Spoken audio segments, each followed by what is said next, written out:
Books Mahabharat कथा कुरुवंश की उत्पत्ति बुक्स। पुराणों के अनुसार ब्रह्मा जी से अत्रि, अत्रि से चंद्रमा, चंद्रमा से बुध और बुध से इलानंदन पुरूरवा का जन्म हुआ। पुरूरवा से आयु, आयु से राजा नहुष और नहुष से ययाति उत्पन्न हुए। ययाति से पुरु हुए। पुरु के वंश में भरत और भरत के कुल में राजा कुरु हुए। कुरु के वंश में शांतनु का जन्म हुआ। शांतनु से गंगानंदन भीष्म उत्पन्न हुए। उनके दो छोटे भाई और थे, चित्रांगद और विचित्रवीर्य।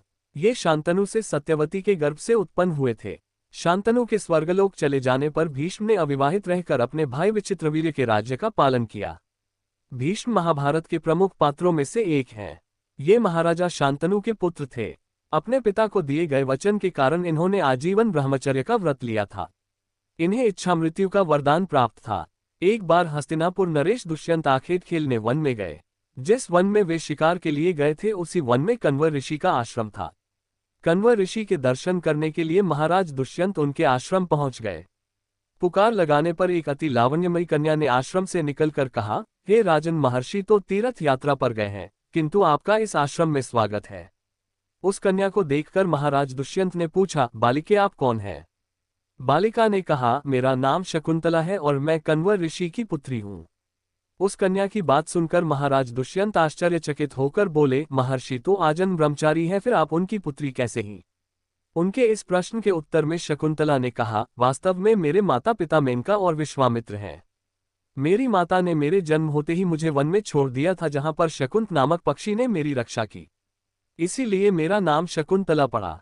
उसके बाद कण्व ऋषि की दृष्टि मुझ पर पड़ी और वे मुझे अपने आश्रम में ले आए। उन्होंने ही मेरा भरण पोषण किया। जन्म देने वाला, पोषण करने वाला तथा अन्न देने वाला, ये तीनों ही पिता कहे जाते हैं। इस प्रकार कण्व ऋषि मेरे पिता हुए। शकुंतला के वचनों को सुनकर महाराज दुष्यंत ने कहा, शकुंतले, तुम क्षत्रिय कन्या हो। यदि तुम्हें किसी प्रकार की आपत्ति न हो तो मैं तुमसे विवाह करना चाहता हूँ। शकुंतला भी महाराज दुष्यंत पर मोहित हो चुकी थी, अतः उसने अपनी स्वीकृति प्रदान कर दी। दोनों ने गंधर्व विवाह कर लिया। कुछ काल महाराज दुष्यंत ने शकुंतला के साथ विहार करते हुए वन में ही व्यतीत किया। फिर एक दिन वे शकुंतला से बोले, प्रियतमे, मुझे अब अपना राजकार्य देखने के लिए हस्तिनापुर प्रस्थान करना होगा। महर्षि कण्व की तीर्थ यात्रा से लौट आने पर मैं तुम्हें यहाँ से विदा कराकर अपने राजभवन में ले जाऊंगा। इतना कहकर महाराज ने शकुंतला को अपने प्रेम के प्रतीक के रूप में अपनी स्वर्ण मुद्रिका दी और हस्तिनापुर चले गए। एक दिन उसके आश्रम में दुर्वासा ऋषि पधारे। महाराज दुष्यंत के विरह में लीन होने के कारण शकुंतला को उनके आगमन का ज्ञान भी नहीं हुआ और उसने दुर्वासा ऋषि का यथोचित स्वागत सत्कार नहीं किया। दुर्वासा ऋषि ने इसे अपना अपमान समझा और क्रोधित होकर बोले, बालिके, मैं तुझे शाप देता हूं कि जिस किसी के ध्यान में लीन होकर तूने मेरा निरादर किया है वह तुझे भूल जाएगा। दुर्वासा ऋषि के शाप को सुनकर शकुंतला का ध्यान टूटा और वह उनके चरणों में गिरकर क्षमा प्रार्थना करने लगी। शकुंतला के क्षमा प्रार्थना से द्रवित होकर दुर्वासा ऋषि ने कहा, अच्छा, यदि तेरे पास उसका कोई प्रेम चिन्ह होगा तो उस चिन्ह को देख उसे तेरी स्मृति हो आएगी। महाराज दुष्यंत से विवाह से शकुंतला गर्भवती हो गई थी। कुछ काल पश्चात कण्व ऋषि तीर्थ यात्रा से लौटे तब शकुंतला ने उन्हें महाराज दुष्यंत के साथ अपने गंधर्व विवाह के विषय में बताया। इस पर महर्षि कण्व ने कहा, पुत्री, विवाहित कन्या का पिता के घर में रहना उचित नहीं है। अब तेरे पति का घर ही तेरा घर है। इतना कहकर महर्षि ने शकुंतला को अपने शिष्यों के साथ हस्तिनापुर भिजवा दिया। मार्ग में एक सरोवर में आचमन करते समय महाराज दुष्यंत की दी हुई शकुंतला की अंगूठी, जो कि प्रेम चिन्ह थी, सरोवर में ही गिर गई। उस अंगूठी को एक मछली निगल गई। महाराज दुष्यंत के पास पहुंचकर कण्व ऋषि के शिष्यों ने शकुंतला को उनके सामने खड़ी करके कहा, महाराज, शकुंतला आपकी पत्नी है, आप इसे स्वीकार करें। महाराज तो दुर्वासा ऋषि के शाप के कारण शकुंतला को विस्मृत कर चुके थे, अतः उन्होंने शकुंतला को स्वीकार नहीं किया और उस पर उल्टा होने का लांछन लगाने लगे। शकुंतला का अपमान होते ही आकाश में जोरों की बिजली कड़क उठी और सबके सामने उसकी माता मेनका उसे उठा ले गई। जिस मछली ने शकुंतला की अंगूठी को निगल लिया था, एक दिन वह एक मछुआरे के जाल में आ फंसी। जब मछुआरे ने उसे काटा तो उसके पेट अंगूठी निकली। मछुआरे ने उस अंगूठी को महाराज दुष्यंत के पास भेंट के रूप में भेज दिया।